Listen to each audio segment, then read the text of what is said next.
Bueno, genial. Muchas gracias a todos quienes se nos han unido a este webinar tan interesante sobre un tema tan novedoso como es el tema de los esports. Me complace muchísimo empiezo por presentar a un gran amigo de muchos años, Diego Foresi, argentico, ¿verdad? Argentino tico, es el dueño y el CEO de una compañía de esports que se llama Infinity. Al igual que Nicolás Lescano, quien también es argentico, con casi 20 años de vivir aquí en Huachipelín. Y entonces son dos grandes figuras del mundo del esports con esta empresa que se llama Infinity. A Diego tengo el gusto de conocerlo hace muchos años y Diego siempre es visionario y siempre está hablando en términos del futuro. Y hace hace algunas semanas o meses nos vimos en España, coincidimos, fuimos a cenar y me estuvo contando sobre el tema de los esports y yo confieso que yo todo le asentía con la cabeza, pero no entendía absolutamente nada de lo que estaba hablando. Y bueno, la pasamos bien y se acabó. Y luego empecé a oír más del tema del esports y empezamos a ayudarles en algunas cosas a Diego y a Nicolás. Entonces tuvimos que ir aprendiendo un poco más en el camino. Y me fui dando cuenta de que cuando mi hijo me decía que él quería ser gamer, y yo lo veía con ojos como de un poquito de sorpresa, y yo pensaba que él iba a ser arquitecto, ingeniero, médico o abogado, como dicen los señores mayores. Después de hablar con Diego, definitivamente uno se da cuenta que es mejor que sea un gamer a que sea un arquitecto, ingeniero, médico o abogado. Entonces, es todo un poco la tendencia del futuro. Es un tema futurista interesantísimo, para los que no somos mucho de este mundo todavía más, por supuesto. Pero bueno, primero, Diego y Nicolás, muchas gracias por estar con nosotros. Bienvenidos. Esta es su casa y estamos felices de hacer este evento con ustedes. Diego, además de owner, al igual que Nicolás de Infinity Esports, es el CEO, como les decía, y Nicolás además es el director de mercadeo y comunicación de la empresa. Ellos nos van a dar una presentación primero y después vamos a hacer algunas preguntas. Por favor, en el chat, pregúntenos todo lo que quieran y vamos a tratar en esta hora que tenemos hasta las 12 de responder lo que podamos. Adelante, Diego y Nicolás, de nuevo, gracias, un placer. Gracias, David, gracias por la introducción. La verdad que con esas palabras ya uno empieza tranquilo. Es un placer acompañarlos a ti, a tu equipo y a toda la gente. Antes de empezar a hablar de eSports, pues les vamos a mostrar un video que creo que nos va a ayudar un poco a entrar a este universo y ya entramos de lleno con la presentación. Nico, mostremos un poquito el video para que la gente empiece a conocer un poco de qué se tratan los eSports y qué son los eSports. Have you guys seen esports and the E-League? I don't know if that's sports, but it's great mind savvy.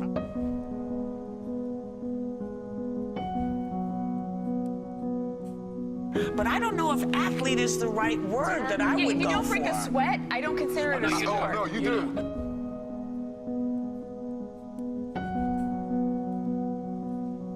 Watching people play video games isn't like watching people play football. It's like watching people play fantasy football. It is one more step removed from human activity. You understand? It's video games. It shouldn't be on a sports network. It's video games.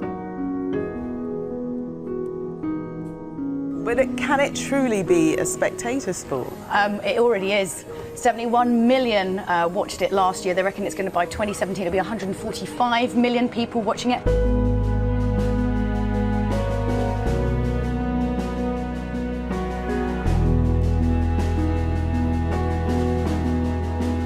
They're actually giving college scholarships for video gaming. You're kidding. And it's even gone to the point that now the government has acknowledged professional video gamers as athletes. Same way you watch a football match, you can hear the crowd, everyone's cheering the team on, you make friends, these are people you talk to, you play with online. It's all about community, it's being part of something that you're incredibly passionate about. Running for Barrett though right now, trying to establish vision control and force Ambition! Ambition steals the Elder Dragon! He gets away with the lives! This is a 4-Drake Elder Dragon! He lives! Ambition saves the game once again!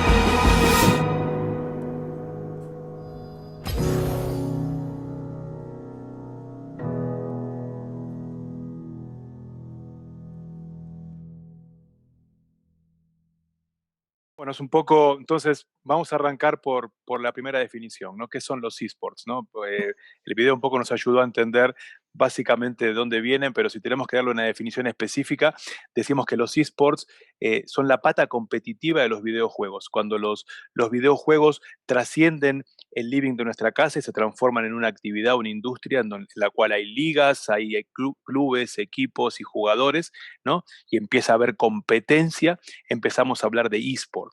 ¿Qué significa esto? Que vamos a tener tantos esports o tantas disciplinas de deportes electrónicos como videojuegos trasciendan esa barrera, ¿no? Si hablamos de esports, ¿no? y hacemos una analogía con el deporte tradicional, estamos hablando del deporte. Y cada videojuego es un esport. League of Legends sería el fútbol, Dota 2 sería el básquet, etcétera. Entonces esto es importante entenderlo porque nos va a dar un poco la perspectiva de qué son los esports y por qué los esports están siendo una industria tan relevante, ¿no? Si consideramos que los videojuegos es la industria grande, vamos a ver ahora números, los esports son la ventana de introducción a ese universo de los videojuegos. Es una industria billonaria, vamos a ver números en un rato, cifras superiores a los 300 millones de espectadores. Ahí vieron en el video un torneo de esports, acá estamos viendo otro. A lo largo de la presentación les iremos comentando ejemplos concretos.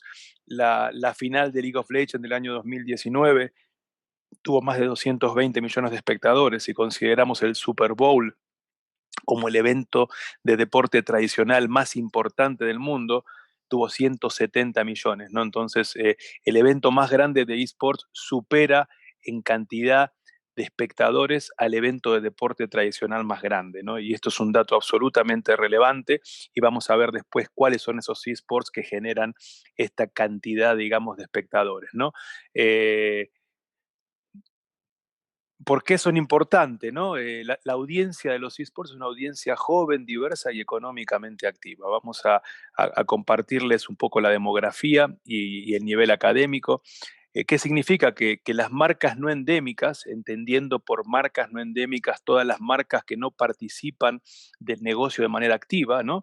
Las marcas endémicas de los videojuegos y de los esports son las computadoras, las telecomunicaciones, las consolas, ¿no? Todas las marcas que forman parte de este universo. Y las marcas no endémicas, pues ejemplos concretos, cuidado personal, movilidad, alimentos y bebidas, etc. Entonces lo que está ocurriendo es que tenemos un montón de marcas no endémicas que tienen una necesidad sumamente relevante de hacer tapping con estas audiencias. Ya estamos hablando de gente, de audiencias, de users que no consumen medios tradicionales. Estos chicos entre 18, 25, 30 años no miran televisión, no escuchan radios, no leen periódicos. Entonces, básicamente, la única manera, el único espacio, la única plataforma, la única autopista que tienen las marcas para hacer tapping con estas audiencias es a partir de la industria de los esports y de los videojuegos. Por eso hay una explosión, por eso de repente empezamos a encontrarnos con muchas más marcas hablando de esto, nos encontramos con presupuestos asignados y nos encontramos inclusive con marcas que dejan de patrocinar al deporte tradicional para entrar al mundo de los esports. Voy a dar un ejemplo bien concreto, después veremos más. McDonald's dejó de patrocinar la selección alemana de fútbol para patrocinar a Fnatic, un equipo de esports, ¿no? Entonces hay todo un movimiento muy, muy importante que están haciendo las marcas para empezar a ser parte y protagonistas de esta industria. Y otro tema relevante de por qué escuchamos tanto de esports en este momento, es que equipos de deporte tradicional están dando el salto y muy rápidamente. Esta foto que están viendo acá corresponde al PSG, Paris Saint-Germain, y no es el equipo de fútbol, no está Neymar ahí, ¿no? Sino que es el equipo de League of Legends del PSG. Y tenemos un montón de ejemplos, ¿no? En Latinoamérica, el Corinthians de Brasil fue campeón de Free Fire, ¿no? Corinthians, un equipo de fútbol, fue campeón de un juego mobile que corre en plataformas de teléfonos celulares, para que se den una idea.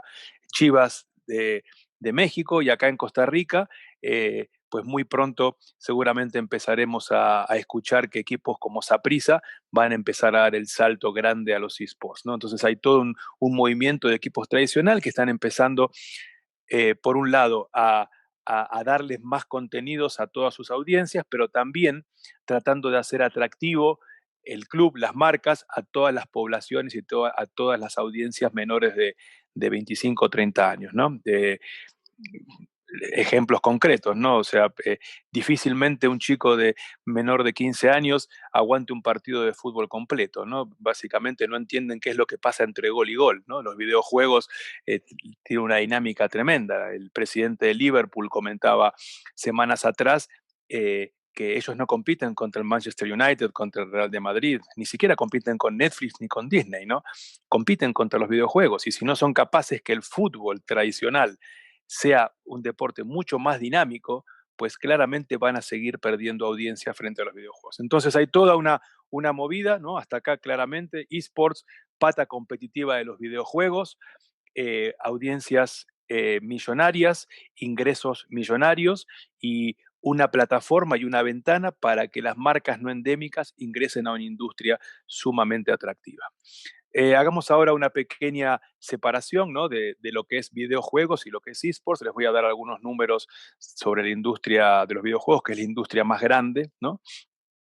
Es el mercado de entretenimiento y con mayor tamaño y crecimiento. La industria de gaming arroja un revenue de 152 billones de dólares a un crecimiento interanual del 8.8%. Si se fijan, es tan grande como la suma de la música y del cine juntas y todavía más. O sea, es 3 veces más grandes que la música y 3 veces más grandes que la industria del cine. Y acá estoy incluyendo todo. Y cuando hablo de música, estoy hablando de Rolling Stones, de YouTube, de todos los lanzamientos, de todos los conciertos. Y cuando hablo de cine, estoy hablando de todos los tanques del cine. No estoy hablando de Disney, de Netflix, de Avengers, de todo, ¿no?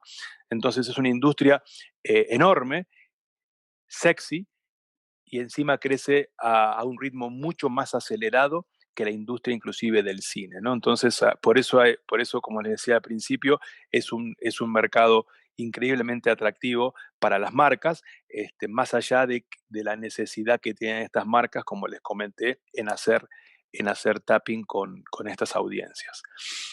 ¿Cómo es el ecosistema de los videojuegos entonces? Principalmente proveedores de telecomunicaciones, hay una explosión enorme, ¿no? A partir de la masificación de la Internet se produce obviamente una masificación de los videojuegos, ¿no? La gente puede empezar a jugar con gente que no está al lado de él, y esto obviamente genera una explosión, ¿no? En esta industria, ¿no? Ahí entran, por supuesto, los proveedores de infraestructura en la nube, desarrolladores de juegos. Imagínense lo que esta industria evolucionó. A las personas que son mayores de 40, como Nicolás, David y yo, y no voy a hablar del resto porque no los veo, jugábamos Pac-Man y Space Invaders en la década ya del 80 y del 90, ¿no? Imagínense lo que evolucionó esta industria en términos de desarrollo, ¿no? Y no solamente desarrollo gráfico, ¿no? Porque uno se sienta con el hijo a ver lo que pasa cuando están jugando, y no solamente no entendemos qué pasa en la pantalla, sino no entendemos la cantidad de información que están procesando al mismo tiempo, ¿no? O sea, construyendo una pared mientras están viendo qué hace el otro y se fijan, o sea, la complejidad que tienen los juegos hoy en día es enorme. Y lo que ha evolucionado de Pac-Man a, no sé, a LOL en 40 años es también notable, ¿no? Y cada vez hay más juegos, cada vez hay más plataformas, hay más desarrolladores, y los unicornios de la industria ya tienen plataformas propias de desarrollo de videojuegos. ¿Mm? Y por supuesto, como último actor importante de este ecosistema, los proveedores de hardware, ¿no? Y cuando hablo de hardware, y acá empecemos un poco a comentar este tema, no solamente consolas, ¿no? Tenemos que romper el paradigma de que solamente se juegan consolas. De ninguna manera. Se juega en PC, se juegan consolas, pero se juegan teléfonos celulares. Y ahora vamos a ver que el mercado mobile no solamente es el más grande, sino que está creciendo cada vez más. Acá tienen un pie, digamos, de cómo está compuesto ese hardware. El smartphone representa un 36.1%, PC 31.4% y consola recién el 21%. Entonces, empezamos rompiendo el primer paradigma de que solamente se juega en PlayStation o Xbox. De ninguna manera. El hardware más utilizado para jugar es el teléfono celular. Y quizás porque uno no asocia los videojuegos con los juegos de cartas, ¿no? O con el Candy Crush que juega que juegan nuestras mamás, etcétera, ¿no? Pero todo eso también es industria de los videojuegos, ¿no? Entonces, es enorme. Se habla que a nivel global más de 2.1 mil millones de personas juegan videojuegos, ¿no? Y en Latinoamérica, y este es un dato interesante, hay 435 millones de internautas, de los cuales más de la mitad, 234 millones, son jugadores de videojuegos, ¿no? Entonces, hay toda una industria enorme. La vez pasada conversábamos con la gente de Claro Colombia y nos decían que ahora en la pandemia identificaron que de todo el ancho de banda, ¿no? de todos los datos que venden, más del 60-70% se utiliza para jugar. O sea, hablamos que del 100% de datos que tiene, digamos, la gente de Claro Colombia, 60-70% se usa exclusivamente para videojuegos. Eso es un dato enorme, ¿no? Y poderosísimo para entender un poco el tamaño y la amplificación que está teniendo esta industria a nivel mobile. Si vemos este revenue por región, obviamente la región más grande es Asia-Pacífico, con el 47%. Los desarrollos más grandes y quizá los grandes dinosaurios, digamos, de los videojuegos están en Asia, ¿no? Tencent es uno de los principales jugadores en este universo. El 26% corresponde a Norteamérica, 23% a Europa, Medio Oriente y África, y el 4% a América Latina. Ese 4% son aproximadamente 6 mil millones de dólares, que equivale al tamaño del negocio para América Latina, ¿no? Veamos un poco cómo se proyecta el crecimiento de esta industria, ¿no? Veíamos que está creciendo más rápido que el cine y que la música, 8.8, videojuegos, y se estima entonces que para el 2022 vamos a estar hablando de una industria con ingresos casi de 200 billones de dólares, ¿no? La industria de entretenimiento más grande a nivel mundial. Y cuando vemos cómo va a segmentar esto en el hardware, vemos también que mobile, todo lo que son videojuegos para teléfonos celulares, va a ir creciendo. Entonces va a ser una industria más grande y mobile va todavía a ganar mucha más participación dentro de esa industria. Muy relevante, no sé si tuvieron oportunidad de ver el lanzamiento del iPhone 12.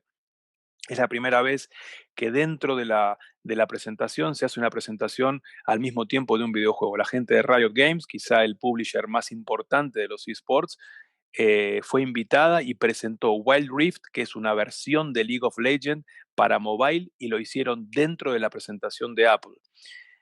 Hace 15 años atrás, 20 años atrás, lo que veíamos era YouTube presentando el iPod rojo junto con Apple. Hoy vemos un videojuego, ¿no? Eso nos habla muchísimo, digamos, de cómo ha ido evolucionando y cuál es la industria de entretenimiento preferida, digamos, para los fabricantes de hardware, ¿no?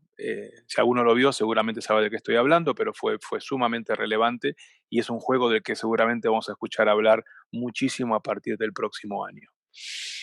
En Latinoamérica, entonces, una industria de 6 billones de dólares, ¿no? Los mercados más importantes, los que tienen mayor población, México, Brasil, Argentina, Colombia.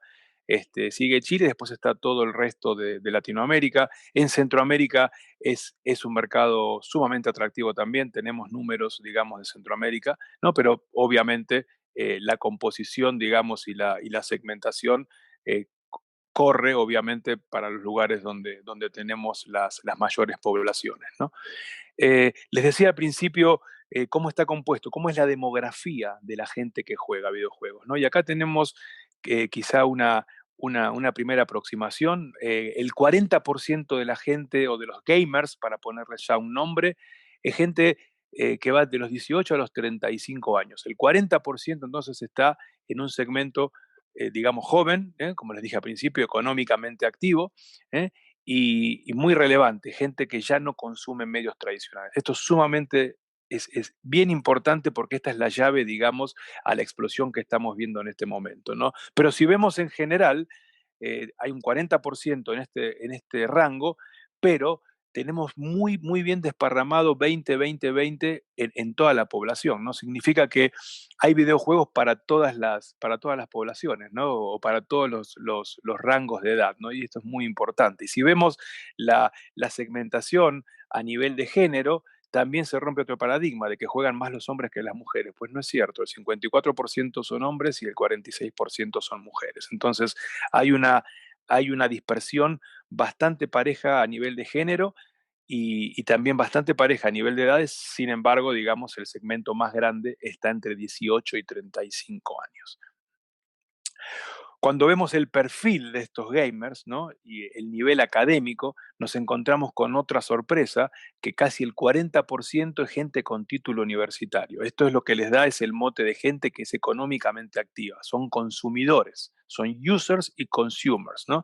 Y después tenemos un 20% casi gente con 2 años de estudios superiores y un 14% de graduados secundarios, con lo cual también es muy relevante porque nos dice que es gente joven, es gente que estudió y es gente que está económicamente activa, ¿no? Entonces, hasta acá un poco el Big Ocean, ¿no? Todo lo que es la industria de los videojuegos, para resaltar un mercado sexy, grande, que crece muchísimo y que empieza a ganar cada vez más más protagonismo y mucha más inversión, digamos, de todos los actores que están en el entretenimiento. No nos olvidemos que al final del día todas las industrias compiten por la billetera del consumidor, ¿no? O sea, y cuando hablo de entretenimiento, acá también voy a hablar de deporte, porque también compite, digamos, el deporte por esa billetera, digamos, de los consumidores. Hablemos de esports, entonces. Esta es una filmina un poco dolorosa, ¿no? Para todos nosotros. Esto nos dice cuál es la edad promedio de la gente que consume deporte, ¿no? O que ve deporte, de las audiencias de deporte, ¿no? Y tenemos que la edad promedio de la gente que ve tenis es 61 años. A mí me gusta el tenis, no tengo 61 años, pero cuando veo este slide, la verdad que siento que se me cae el pelo y se me pone blanco, ¿no? Si vemos cuánta gente o cuál es el promedio de la gente que ve NFL, 50 años, NBA, 41 años, fútbol tradicional, FIFA, 40 años, y el segmento de 20 años es League of Legends. Ya nombré League of Legends antes, LOL, este es el eSport más importante a nivel mundial, es el que hace los mejores eventos, es el más jugado, ¿no? Más de 100 millones de personas lo juegan mensualmente y claramente tiene un segmento de edad, 20 años, ¿no? Lo que va a ocurrir es que a medida que pase el tiempo, esta gente de 20 va a ir creciendo, ¿no? Entonces va a ir empujando muchísimo más a todo el resto de los deportes para la izquierda, ¿no? Obviamente no significa que la persona que vea LOL no vea fútbol, ¿no? Pero sí vamos a tener, digamos, muchísimo más gente consumiendo esports que lo que ocurre actualmente, ¿no? Y esto de alguna manera nos explica lo que les contaba al principio de por qué los clubes de deporte tradicional están empezando a incorporar el deporte electrónico como una disciplina más. Y hablé de fútbol, pero también en NBA, ¿no? O sea, grandes inversionistas de la NBA están invirtiendo, digamos, en deportes electrónicos. Entonces, esta es relevante. A nivel global, bueno, 2018 la audiencia ascendió a 380 millones de espectadores. Se espera que para el próximo año casi se duplique, 650 millones. La pandemia también le ha dado una explosión enorme a la industria de los videojuegos, ¿no? Lo que antes estaba prohibido, digamos, o era mal visto porque separaba a la gente, desafortunadamente en la pandemia o afortunadamente para esta industria, los unió, ¿no? O sea, un montón de gente pudo socializar a partir y a través de los videojuegos, ¿no? No voy a hacer ningún comentario al respecto, simplemente esto es a nivel informativo, ¿no? Una industria que asciende a 1.5 billones de dólares y podemos decir que casi un 14% de la población mundial es consumidora de esports. Les conté cómo era el ecosistema de los videojuegos, veamos ahora cómo es el ecosistema de los esports, ¿no? Repito, los esports, la pata competitiva de los videojuegos. Ya les conté los actores de los videojuegos, ahora veamos cómo se cómo se comporta y cómo se compone este ecosistema de los esports. Tenemos equipos, ¿no?, como el nuestro, ¿no?, que juegan juegos como Free Fire, Dota 2, League of Legends, Fortnite, FIFA, infinidad de juegos, ¿no? Que están organizados por ligas, ¿no?, como puede ser la LLA, la ESL Pro League, hay un montón de ligas relevantes, voy a contarles después cómo está organizado, pero es muy similar al deporte tradicional, donde tenemos campeonatos locales y nacionales que clasifican a una liga regional y clasifica a un mundial, o sea, es muy parecido a lo que vemos en el fútbol, ¿no? Eh, y estas ligas son distribuidas por plataformas, ¿no? Eh, Estas plataformas usualmente o fueron endémicas, como Booyah, como Twitch, ¿no? Como YouTube, como Facebook Gaming. Lo que está ocurriendo ahora y otro fenómeno que estamos empezando a observar es que las plataformas de televisión abierta o de cable están empezando a incorporar a sus grillas de transmisión deporte electrónico.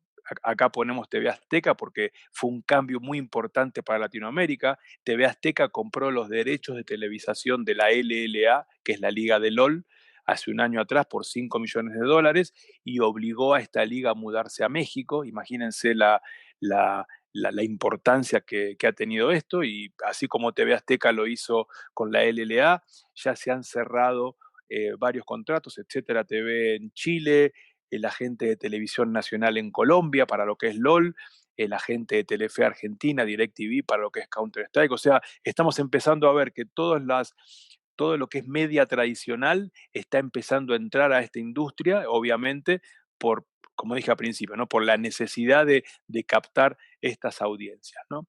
Y estas plataformas pues son vistas por la afición. Entonces tenemos grandes audiencias, ¿no?, al final a la mano derecha, y todo esto que ocurre. Equipos, juegos, ligas y plataformas. Todo esto está sustentado por desarrolladores. Les hablé antes de los publishers, que son los desarrolladores, son las empresas que desarrollan los juegos, ¿no? Como Riot, como Blizzard, ¿no?, como EA, por ejemplo. Tenemos marcas y patrocinadores, acá vemos Mastercard, BMW, pero hay infinidad de marcas que están entrando a esta industria. Y los inversionistas, ¿no? Les conté de NBA, bueno, ya por ejemplo Golden State Warriors, Filadelfia, hay un montón de deportistas tradicionales que ya son grandes inversionistas en esto, ¿no? Beckham invirtió hace un mes atrás $26 millones en un equipo, el Kun Agüero hizo lo propio, Michael Jordan, Nico, ¿cuánto fue? $25 millones también. O sea, hay un montón de deportistas tradicionales a nivel global y a nivel latinoamericano que ya están empezando a entrar a esta industria con equipos propios o invirtiendo en equipos ya desarrollados como el nuestro, ¿no? Entonces este es el ecosistema, es sumamente importante que lo entendamos, porque, y si lo ven, digamos, de manera paralela, es muy parecido al deporte tradicional, ¿no? Tenemos equipos, tenemos jugadores, tenemos juegos, tenemos ligas y tenemos plataformas de transmisión. Se comporta exactamente igual, y la economía, digamos, o el financial detrás de todo esto es muy parecido a lo que es economía deportiva, ¿no? ¿Cómo es la monetización de esta industria? Pues principalmente por patrocinios, derechos de transmisión, publicidad, merchandising, entradas y fees de publishers. ¿Qué son los fees de publishers? Que creo que es lo único que sale de lo normal de todas estas fuentes de monetización.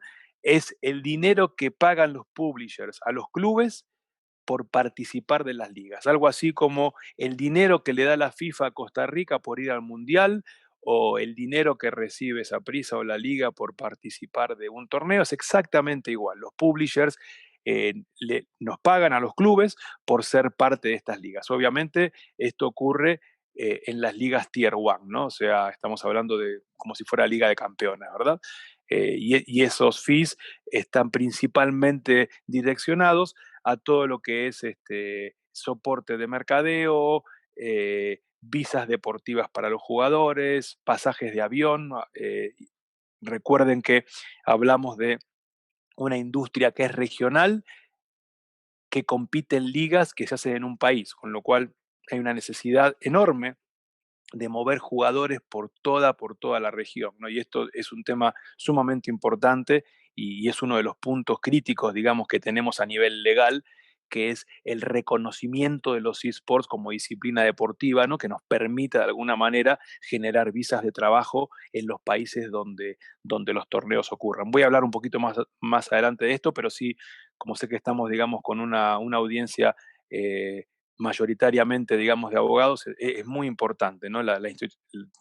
Toda este movimiento de gente entre países, ¿no? Entonces, esos son los publishers.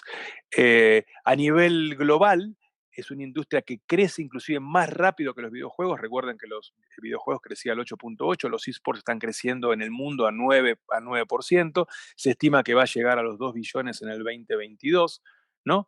Y acá les doy algunos ejemplos de plataformas, ¿no? O sea, pues Twitch es la plataforma quizá más importante, más relevante, ¿no? Twitch es Amazon, ¿no? Es la plataforma de Amazon. Google, YouTube es la plataforma de Google. O sea, los dos dinosaurios también pelean, digamos, en esta industria. Y después tenemos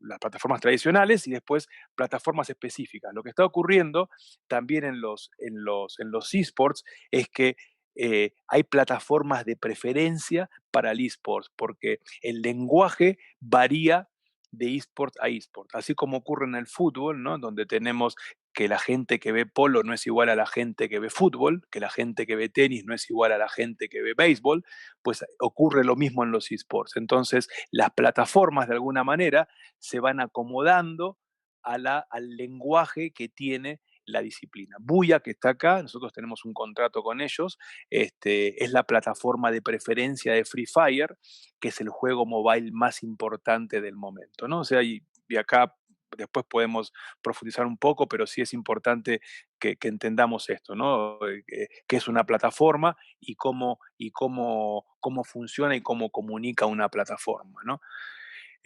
Algunas marcas, ¿no? Les hablé de McDonald's. Bueno, Gillette es nuestro patrocinador, ¿no? Y hay BMW acaba de hacer una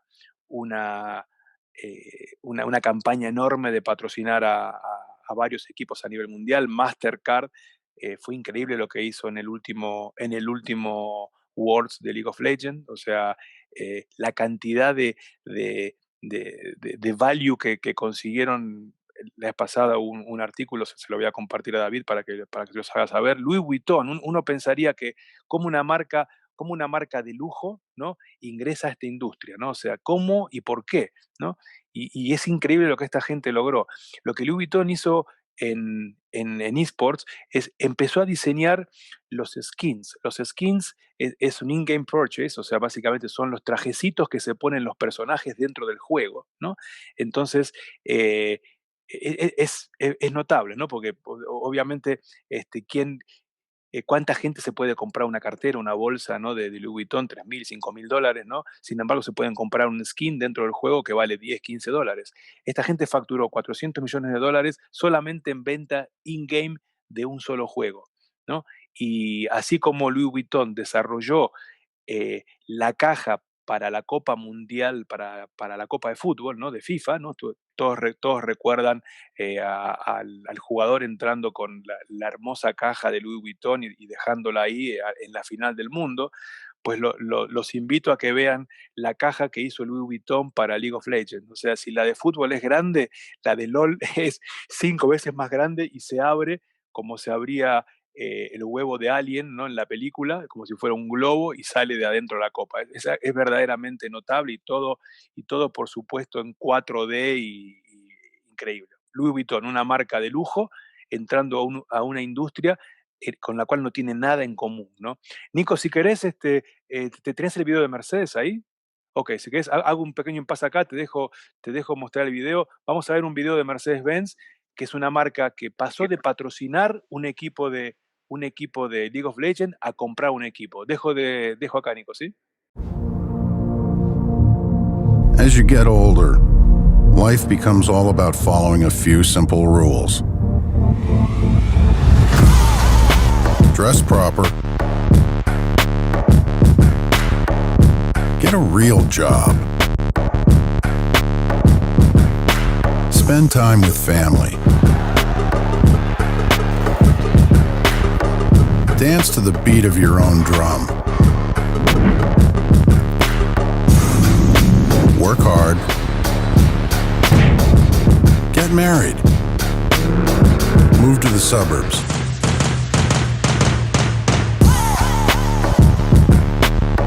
Start a family. Be humble. Time to grow up.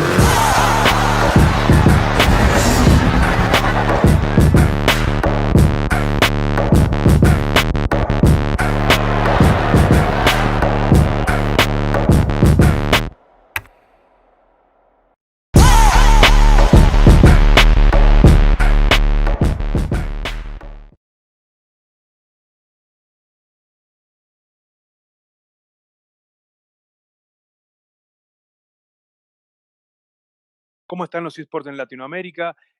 Hablamos ya de esports a nivel mundial, cómo está el ecosistema, marcas. Pues en Latinoamérica, en el año 2018, y hablo de este año porque fue el año donde fuimos campeones latinoamericanos, ¿no?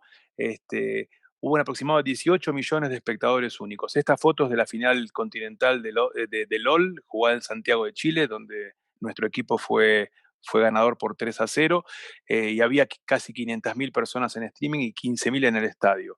Un dato sumamente importante, ¿no? y anecdótico, ese año fuimos a jugar el Mundial de Corea, año 2018, nos tocó jugar el grupo con un equipo de China, EDG, ¿no? Era un partido bastante relevante porque si perdíamos quedábamos fuera y si ganábamos pasábamos de grupo. Ese partido fue visto por 43 millones de personas. Había 40 millones de chinos, ¿no? Obviamente tengo que ser absolutamente claro, pero imagínense que es prácticamente la totalidad de la población de Centroamérica viendo un partido de esports. Es el partido con la audiencia más grande en la historia de los esports en Latinoamérica y tenemos la fortuna de haber sido protagonistas. El partido lo ganamos, pasamos de grupo y se transformó en la participación más importante de un equipo de esports en Latinoamérica, ¿no? Esto se los comento pues anecdótico, pero tiene que ver también con nuestra historia. Ahora, si vemos, recuerdan el número de crecimiento de esports a nivel global, 9%. En Latinoamérica, esto es América completo, 17.8%. O sea, está creciendo mucho más rápido en esta región que en el resto del mundo. ¿Por qué? Porque está catching up. O sea, David les contaba cuando me lo encontré en Madrid un tiempo atrás y yo pensaba que Latinoamérica iba a tardar 5 años en llegar a los niveles de desarrollo de Europa. La verdad que me equivoqué completamente. En 2 años empezamos a ver las marcas con un apetito enorme por invertir en esta industria, ¿no? Marcas globales que dan lineamientos de inversión de mercadeo en esports, con lo cual hace que obviamente la industria crezca mucho más rápido, ¿no? O sea, hay una voracidad y un apetito por ser parte de esta industria que hace que crezca a una velocidad mucho, mucho más grande, ¿no? Entonces, en resumen, hasta acá, y ahora voy a entrar un poco a hablar de nosotros, pero para hacer un catch-up de lo que hasta ahora vimos, y ahora ya, David, te dejo las preguntas, nada más termino con un par de transparencias más. El smartphone es y seguirá siendo el hardware de preferencia para jugadores de videojuegos, sumamente importante, es el que acelera la industria y vamos a empezar a ver cómo los publishers, los desarrolladores, desarrollan cada vez juegos más complejos para celular, ¿no? Obviamente los celulares también están mejorando, ¿no? Cada vez corren a más velocidad, lo cual les permite a los publishers desarrollar juegos complejos que puedan ser jugados en teléfonos celulares. A pesar de que Asia es la región más activa, Latinoamérica lidera con un 17.8% interanual, ¿no? Con lo cual es una región sumamente interesante a la hora de ver dónde invertir, ¿no? Y esta industria está obviamente creciendo muchísimo, ¿no? Y esta pandemia ayudó un poco a romper varios paradigmas tradicionales que se tenía sobre el perfil sociodemográfico de la gente, las edades, nivel educativo y género, ¿no? Y bueno, obviamente el COVID lo que hizo fue justamente darle el espacio para que los videojuegos fueran un medio, ¿no? Para que industrias que no tenían dónde activar buscaran, ¿no? Ustedes recuerden que tuvimos 4 meses sin deporte tradicional. En todo ese periodo de tiempo, los esports continuaron, ¿no? Entonces, obviamente, Esto obligó de alguna manera o empezó a mover que empresas de medios tradicionales empezaran a ver a los eSports como una fuente confiable y de entretenimiento permanente. Voy a hablar muy rápido de nosotros, de la empresa, quienes somos Gillette Infinity Esports. Tenemos un modelo de negocio que está basado en 3 pilares, digamos, estratégicos. El primero son los equipos de eSports, ¿no? El segundo es un modelo híbrido de gaming center y arena deportiva. Tenemos el primero que se desarrolló acá en Heredia, en Oxígeno, ¿no? Es un lugar en donde pretendemos traer al plano físico todo lo que ocurre a nivel digital. Básicamente es crear un espacio para que estas comunidades de gamers se puedan encontrar y puedan competir, jugar y divertirse con la más alta tecnología. Esto es un modelo que estamos franquiciando, ya tenemos gente conversada en Centroamérica y también en Perú. Y la tercer pata es la pata de contenidos, es una productora que es operada por nosotros, que se encarga de la creación de contenidos para todos los equipos nuestros, el Gaming Center, y también para todas las marcas, como les conté inicialmente, que quieran entrar al universo de los eSports. Todos los contenidos, todo el lenguaje que tienen nuestros patrocinadores es desarrollado por nosotros, ¿no? O sea, desde la materia prima hasta la difusión, ¿no? Entonces tenemos deporte, retail y contenidos, ¿no? Es un poco lo que hace la productora, ¿no? Que también tiene bajo su paraguas un equipo de streamers e influencers. Ahora les voy a contar un poco más de eso, pero esto es un poco todo lo que hace la productora. Es un poco nuestra historia, del 2019 al 2017 fue la parte amateur, ¿no? Donde básicamente competía como Infinity como si fuera un equipo de amigos. El fundador de Infinity es un tico llamado Paul Venegas, un joven. En este año 2017-18 es cuando se acerca a nosotros, ¿no? Pidiéndonos una asesoría de management y terminamos comprando el equipo, ¿no? Él sigue siendo socio, por supuesto. Y bueno, empezó todo un camino, digamos, de inversión y de desarrollo, ¿no? Empresarial a este modelo que les acabo de contar, y ahora estamos en el 2020. Básicamente ya somos una empresa multigaming, multipaís, tenemos 10 equipos compitiendo y estamos en lo que es nuestra primera ronda de inversión, ¿no? Tenemos 10 equipos, tenemos 70 jugadores profesionales, 70 pro players. Estos son los juegos en los que Infinity compite a nivel regional y a nivel mundial. Para que todos sepan, el Major 3, digamos, son Dota, LOL y Counter-Strike, son los 3 juegos más importantes, ¿no? Algunas fotos de los equipos, ¿no? Tenemos un corredor también de Sim Racing, Bernal Valverde, que es un corredor de coches tico, de carros de verdad, que también compite en Sim Racing con nosotros. Ahí ven una foto también en la mitad a la derecha de Javier Muñoz. Javier Muñoz Janos es el único jugador latinoamericano rankeado. Esto es una foto en Londres el año pasado y Infinity fue el único equipo que compitió en el Mundial de Clubes, ¿no? Como si fuera la Champions League, en el mes de febrero de este año en Milán. Fue el último torneo grande que se hizo y fuimos el único equipo latinoamericano que compitió. Jugamos contra el Borussia y contra el Manchester City. ¿Dónde hay ligas? Esto es importante para todos ustedes. En casi todos los países de Latinoamérica, estas son las principales ligas. Como ven, cada juego tiene una liga. La liga más importante es la LLA, que es la liga que se juega en México, esta que les conté que la gente de TV Azteca compró los derechos. Estos son un poco los pergaminos deportivos de Infinity. En cada juego que participamos tratamos de ser relevantes. Fuimos campeones en Rainbow Six, campeones en LOL. Acabamos de terminar una participación en CSGO. Somos el 5º equipo a nivel mundial de Free Fire.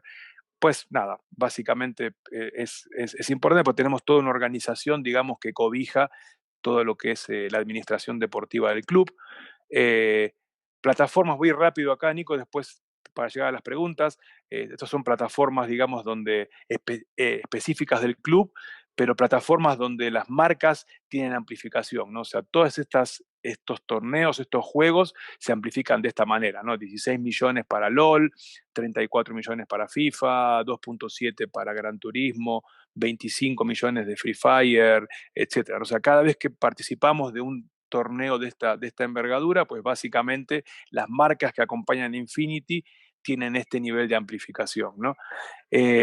La productora, aparte de hacer los contenidos, tenemos un equipo de streamers, ¿no? Que son todos estos chicos que están acá, que son streamers del club, que tienen un reach de casi 8 millones de audiencia. Entonces las marcas que se acercan a nosotros, pues les damos un footprint, digamos, de influencers, donde pueden activar de manera, tanto sea online como de manera física, cuando se pueda volver a hacer. Y estos son algunas fotos de los chicos que están trabajando con nosotros, desde Chile hasta México. ¿Dónde está Infinity? En Argentina, Chile, Perú, Colombia, Costa Rica y México.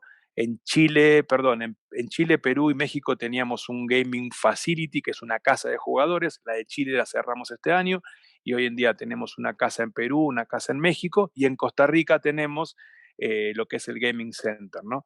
Estas son las marcas que nos acompañan de Chile a México, pero después tenemos una cantidad enorme de marcas para las cuales activamos de manera local, ¿no? No me quiero olvidar ninguna, pero Ford, Volkswagen, Claro, Avaya, Huawei, un montón de marcas para las cuales hacemos activaciones específicas. Estas son las marcas que nos acompañan deportivamente en la playera, ¿no? Ejemplos de Gillette, básicamente cómo Gillette se acerca a nosotros, ¿no? Qué necesidad tenían, ¿no? de contactar a las marcas jóvenes.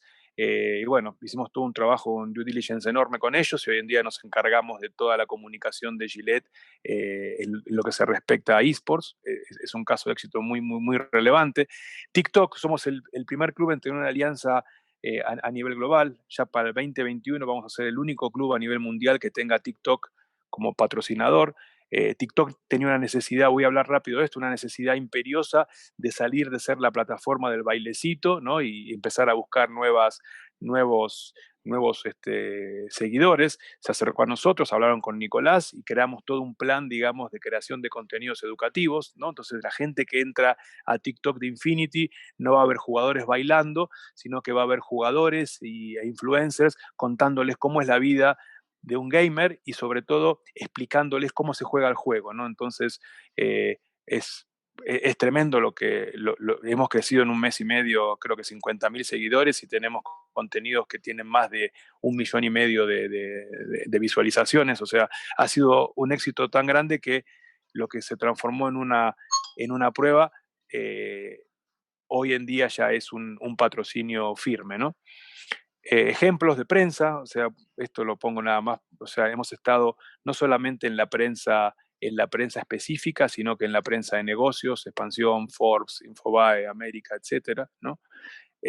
Contenidos, hay contenidos que son increíbles, el de ESPN. ESPN nos contrató para ir a Londres a cubrir todo lo que era el Mundial de FIFA. Hicimos un contenido sumamente interesante para ellos, ¿no? Esta es una foto del Gaming Center en Heredia, en Oxígeno. Fue la primera arena, digamos, que hubo en Latam. Ahora ya hay varias. La gente de Cinemex abrió una en México. Esto era como se veía antes de la pandemia. una foto, obviamente, que esperemos que se vuelva a repetir pronto, ¿no? ¿Qué equipos tienen algo similar? Team Vitality en Francia y Team Liquid en LA y en Holanda. Son equipos relevantes a nivel mundial que, así como Infinity, tienen su propio centro de entrenamiento. Y hasta acá un poco, David, ahora sí es la presentación. Un montón de desafíos tenemos por delante, pero bueno, les queríamos dar primero un overview general de la industria, ¿no? Qué significan los eSports, cómo los eSports se emparejan con los videojuegos, por qué los eSports son un mercado interesante y un poco contarles cómo se mueve Infinity dentro de estos dos océanos. Así que ahora sí, abrimos el foro para preguntas con mucho gusto. Muchas gracias. No, Diego, las gracias a vos, pues la verdad que es impresionante y súper interesante. Es un mundo increíblemente llamativo y novedoso, y felicitaciones tanto a vos como a Nicolás por la visión que han tenido y dónde lo han llevado, y gracias por poner a Costa Rica en el mapa. Además, aprovecho por cortesía con nuestros espectadores acá, con nuestros participantes, perdón, algunas preguntas que nos están haciendo en los diferentes chats. Uno es de un colega colombiano muy querido, Ernesto Cavalier, experto en temas de propiedad intelectual, que lo que dice es: ¿cómo se da el manejo de los derechos de imagen y los nombres de jugadores reales? Y es un tema que surge en los esports. Básicamente tema de propiedad intelectual y derechos de imagen de jugadores. Mira, ocurre igual que en el fútbol. Lo que sí pasa en los esports es que los jugadores tienen nombres, digamos, ficticios, ¿no? Y muchas veces esos nombres ficticios son nombres de personajes, ¿no? O sea, tenés a Harvan, digamos, que es un personaje de LoL y vas a encontrar un montón de Harvan, ¿no? White Lotus o Solid Snake. Entonces, básicamente, no registrás el nombre del jugador en ese caso, pero sí registrás todas las marcas que están asociadas a los clubes, ¿no? O a jugadas específicas. Sí, hay una... y ocurre igual que con un registro, bueno, David, ustedes lo saben muy bien porque nos han hecho todo el trabajo ese, ¿no? Como ocurre con cualquier marca, tanto sea comercial o de un servicio, ¿no? Pero sí, a la pregunta específica, es muy complicado poder registrar los nombres ficticios de los jugadores porque usualmente son nombres que ya están registrados por el publisher y que corresponden a campeones o a personajes del juego. Lo que sí, no pasa nada, lo usan, vos te vas a encontrar en YouTube una cantidad enorme de streamers o influencers que tienen nombres ficticios que corresponden a personajes, digamos, de los juegos. Cuando no hay, también hay nombres que son propios, ¿no? Y ahí se registra, digamos, como una marca, ¿no? Pero por lo general, la gran mayoría son nombres de campeones que los toman los jugadores como nombre de fantasía de ellos. Ok, bueno, gracias y agradecerle a Ernesto Cavelier su participación y cualquier otra duda, por supuesto, aquí en el chat estamos a sus órdenes. Pregunta Gabriela Sánchez en el chat, ¿qué tan rentable sería para un canal de deportes en Costa Rica comprar los derechos de transmisión de eventos de esports? Si creen que habría una audiencia relevante y ¿qué más consideran ustedes que se podría aportar al canal en la grilla de esos eventos? Mira, ya está ocurriendo, ¿no? Nosotros ya estamos conversando, está ocurriendo.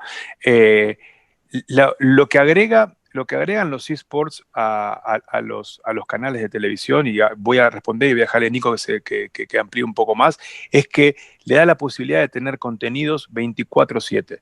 O sea, esta generación está todo el tiempo comunicando. O sea, gran parte, y no lo dije en la presentación, del temor que tienen las corporaciones es darle el micrófono a un chico de 18, 19 años que está todo el día hablando, ¿no? Compañías que tienen una cantidad enorme de filtros corporativos para dar un mensaje. Imagínate el temor de darle el micrófono a un chico que habla, pero se prende la computadora y se pone a streamear, y la marca está puesta acá atrás, y entonces es un conflicto de PR, es una bomba de tiempo, ¿no? Entonces, pero bueno, las marcas se van ayornando, ¿no? Por eso la importancia y nuestro rol, digamos, de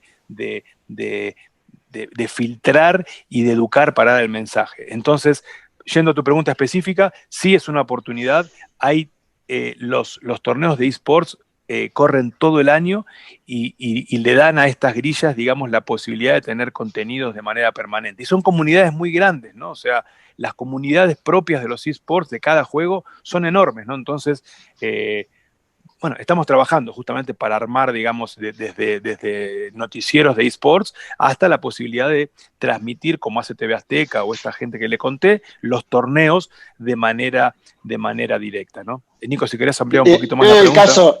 El caso de TV Azteca es interesante. Cuando ellos compraron la Liga Latinoamericana, que nos llevaron a los 8 equipos más importantes allá, cómo armaron ese seteo para poner al deporte electrónico en la pantalla tradicional, ¿no? Porque obviamente estos deportes siempre se van a seguir transmitiendo en sus plataformas orgánicas, que son Twitch, que son YouTube, pero lo que hizo TV Azteca es armó una programación relevante, no solo para transmitir la liga, sino para dar contenido semanal. Es decir, si hacemos un paralelismo, hizo lo mismo que en el deporte tradicional. Hizo sus paneles de discusión, donde hay ex deportistas analizando la fecha, trajo a caster o relatores ya famosos en la industria gamer, pero también los mezcló con caster famosos que ya relataban la Liga Mexicana. Es decir, lo abrazó por completo, y eso es sumamente interesante. Hay otros casos como que se han dado en cadenas como ESPN, de reality shows que hicieron del League of Legends, que solamente lo pensaron para la televisión tradicional, pero ahí no están las audiencias. Las audiencias están en el online. Entonces el desafío es cómo esas audiencias online las pasás y las traes a la televisión tradicional, pues armando una grilla de programación para esas audiencias. Es sumamente interesante, pero el atractivo que tienen, o la necesidad, digamos, que tienen las cadenas tradicionales, es lo que comentaba Diego anteriormente, es conectar con ese público joven, porque claro, ese público joven no está consumiendo la televisión tradicional tal y cual la conocimos nosotros, o no claro, está consumiendo los medios gráficos o hoy online de noticias que nosotros consumíamos. Ahí Diego mostraba unos artículos de prensa. Bueno, fuimos fuente de información con Infinity desde los primeros medios como Infobae, que empezaron a tener sección exclusiva de eSport, pero hoy lo tienen casi todos. En Costa Rica va a llegar, seguramente, hay periodistas especializados, igual en Centroamérica. Y a nivel centroamericano, a partir del año próximo, vamos a tener la primera liga oficial en Centroamérica, que va a tener su sede, digamos, corporativa, por decirlo de alguna forma, en Costa Rica, que va a ser una liga avalada por Radios Game. Eso quiere decir que es una liga oficial de ascenso a la LLA que comentaba Diego, al igual que la colombiana, que la argentina, que la chilena y que la peruana. Eso va a tener su sede en Costa Rica, se va a jugar de manera centroamericana y caribe, ¿no? Entonces, bueno, es una gran oportunidad para las cadenas tradicionales para empezar a traccionar con esas audiencias jóvenes. Ok, gracias Nicolás, y bueno, gracias a Gabriela por la pregunta. Ernesto Cabellier agradece la informada y amable respuesta, dice que genera bastantes incógnitas y el tema es muy retador. Un par de temas más. El primero es que Gustavo Gamboa nos dice cuáles han sido los retos legales más grandes que se han encontrado en esta industria, pero tal vez yo aprovecho para mencionarles los desafíos en general que se han encontrado en esto, los desafíos que han tenido en Centroamérica, en Costa Rica puntualmente, y cómo puede el país y la región centroamericana hacer para generar más negocio con esto, ¿verdad? O sea, ¿cómo podemos hacernos más India o hacernos más Asia en lo que decían ustedes? ¿Qué necesitan? Mira, gracias David. El principal desafío legal que tenemos es el tema de la movilidad, ¿no? Hasta que los eSports no sean una disciplina, digamos, reconocida como tal, vamos a tener que seguir moviendo jugadores como estudiantes o como administrativos, ¿no? Y esto es un problema verdaderamente serio, ¿no? Obviamente la pandemia acelera todo, ¿no? Pero dejemos la pandemia de lado, ¿no? El hecho de tener que mover a un jugador colombiano a Costa Rica o a México, pues genera una... Dale. Perdón que te interrumpa, pero... Sí, no, por favor. En un mundo que pareciera ser como ageográfico, ¿verdad? Porque es todo digital, todo... ¿Por qué estás hablando de mover gente físicamente? O sea, eso llama la atención. Genial. No, buena pregunta.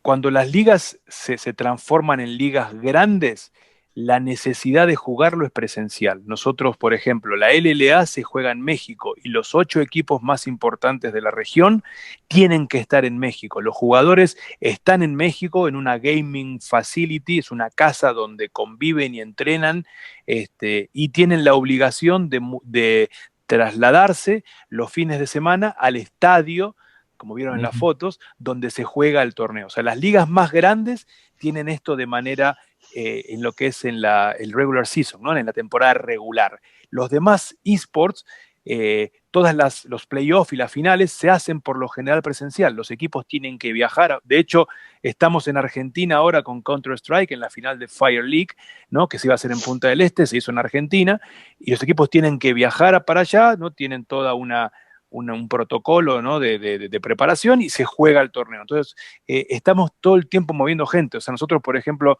fin de año pasado, teníamos al mismo tiempo teníamos un corredor de carros en Sydney, un jugador de FIFA en Londres, un equipo jugando la final en México de Free Fire y un equipo viajando a Brasil de Dota 2. Todo eso ocurrió en un solo fin de semana. Para que te des una idea de la complejidad que tiene y los equipos tienen jugadores de toda la región. Gran parte de nuestro ADN es el desarrollo del talento latinoamericano. Entonces, no sé, por ejemplo, el equipo este equipo campeón que te mostré en la foto, teníamos 2 jugadores de Perú, un jugador de Venezuela, un jugador de Ecuador, uno de Colombia, 2 mexicanos. Entonces, tenés que mover gente de todas partes. Entonces, sí se hace un desafío muy, muy grande el tema, digamos, de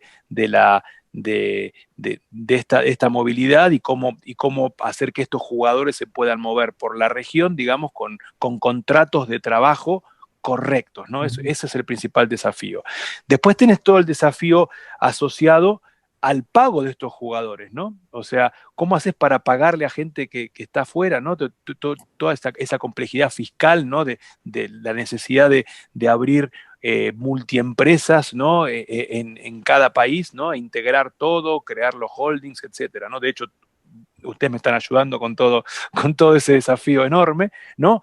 Y después tenés todo lo que es pues la parte lógica de la administración de cada empresa, ¿no? Pero yo te diría que a nivel legal ese es el desafío. A nivel gubernamental no hay ninguna legislación, digamos, sobre esta disciplina, ¿no? O sea, hay gente que la considera meramente entretenimiento, gente que la considera deporte, ¿no? Y los eSports, como les dije antes, es la amalgama perfecta entre entretenimiento, deporte y tecnología, ¿no? Entonces, toda esta legislación es la que está ocurriendo. En el resto del mundo ya está.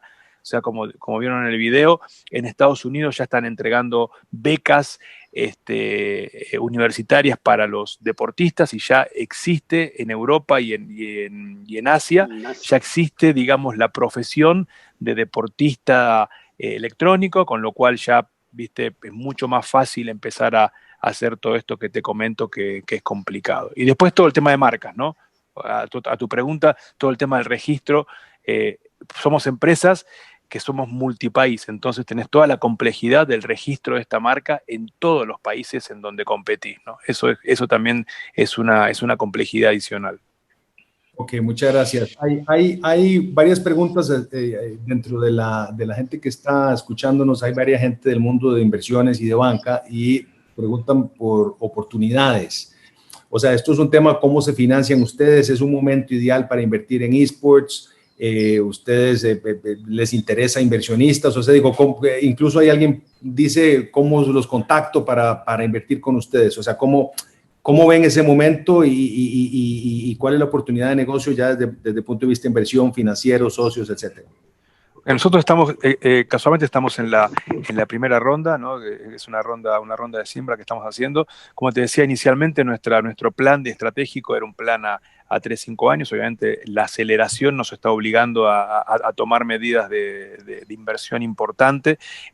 Los equipos han tenido incrementos en las nóminas cercanas al 40%, ¿no? Obviamente se internacionaliza, ¿no? Obviamente no estamos en los niveles de nómina, ¿no? Para que todo el mundo sepa, el jugador mejor pagado de LOL a nivel mundial gana $2.5 millones por año. Es asiático, de salario, ¿no? Sin contar nada, ¿no? El torneo que reparte la mayor cantidad de premios es el Internacional de Dota, que se juega una vez por año y reparte más de $40 millones de premios, o sea, mucho más que Wimbledon y que Roland Garros juntos, ¿no? Para ponerlo un poquito en perspectiva, ¿no?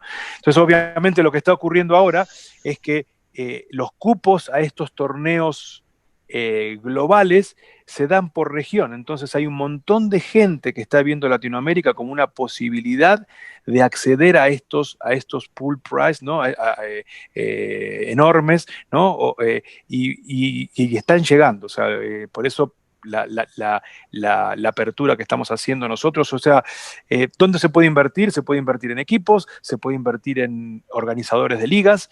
¿Y qué está ocurriendo? Muchos fondos americanos y europeos están empezando a invertir en equipos en Latinoamérica, y muchos jugadores de deporte tradicional, deportistas tradicionales latinoamericanos, te nombré a Kun Agüero, pero te puedo nombrar a Guillermo Coria, tenista, Schwartzman, Fabricio Berto, basquetbolista, en Aymar, México, Pablo Aymar. Y en México también hay varios, ¿no? La Jun, o sea, hay un montón de gente del deporte tradicional que está empezando, digamos, a a invertir en equipos de eSport. Y la oportunidad, y quizá para cerrar el tema financiero, es que los múltiplos de estos equipos, ¿no?, están entre 10 y 15 sobreventas, ¿no? Entonces es una empresa que se está evaluando muy bien, ¿no? Equipos a nivel internacional tienen valuaciones cercanas a los 300, 400 millones de dólares, ¿no? Con ventas de 30, 40, ¿no? O sea, hay todo un universo muy grande y ya prácticamente, como ocurre en todas las industrias, ¿no?, ya es el múltiplo que se utiliza, ¿no? Entonces, nada, me parece que es un momento muy interesante y está creciendo mucho la industria, con lo cual va a haber un montón de oportunidades, ¿no? O sea, no solamente para hacer el tracking de marcas, sino también para llegar a las audiencias, David. Y también nada más para agregar ahí, Latinoamérica es una región considerada emergente, ¿no? Entonces, por ejemplo, la LLA forma parte de 13 ligas más que hay a nivel mundial. Pero la mayoría de esas otras ligas, la europea, la de Norteamérica, las asiáticas, ya son ligas que operan bajo el modelo de franquicia, muy Exacto. parecido al modelo de franquicia de la NBA. Entonces, nosotros vamos en el corto plazo, se maneja el año próximo, 2023 quizás, a ese modelo. Entonces, hoy un cupo en la liga, la LEC, que es la liga europea, tiene un valor de $20 millones. Y ahí ya se cierra. Ahí ya no hay oportunidad ya de ingresar por méritos deportivos desde ligas de segunda división, sino directamente en comprar el cupo de esa franquicia. Hacia ese modelo vamos en Latinoamérica. Sí, de hecho Brasil ya entró en modelo de franquicia para League of Legends este año, ¿no? Entonces sí hay por eso también hay mucho apetito, digamos, de los inversionistas, porque esos cupos ya tienen valor, ¿no? Entonces nosotros pensamos que de acá al 2022 vamos a tener en Latinoamérica seguramente una